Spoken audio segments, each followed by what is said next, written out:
In Central America, Mayan astronomers who built step pyramids had a calendar of 584 days. It was based on the cycle of the planet Venus, worshipped here as a Mayan god. Who brought back the theory that the planets orbited the Sun? Nicholas Copernicus resurrected the theory.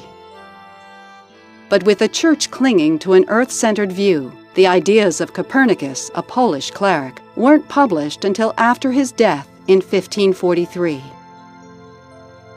Enter Tycho Brahe, the Danish astronomer, who proved in 1577 this comet was farther away than the Moon. Brahe lost part of his nose in a duel and wore a golden prosthetic. It didn't hinder a brilliant career. His precise observations established a real understanding of how the planets orbit the Sun. Working with Brahe, the German Johannes Kepler defined 3 laws of planetary motion. The first was that planets move around the Sun in ellipses, not circles. The second was that orbital speed varies.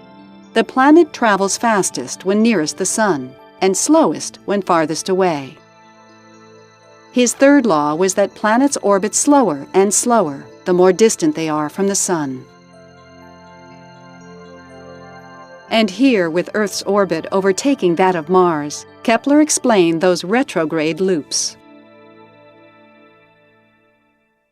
Is that the Leaning Tower of Pisa? Yes, and it is where the great Italian mathematician and astronomer Galileo Galilei first worked. He turned the telescope, a Dutch invention weaker than modern binoculars, to the sky. He found moons around Jupiter and craters on our moon. Galileo saw the phases of Venus and angered the Church with his sun-centered views. Was it Isaac Newton who developed a better telescope? Yes. In the late 17th century, he split sunlight into the colors of the rainbow, a spectrum. He developed the reflecting telescope, using mirrors rather than lenses to collect and focus light. Newton also worked out gravity, a force of attraction between all bodies. It explained Kepler's laws, and modern astronomy was born.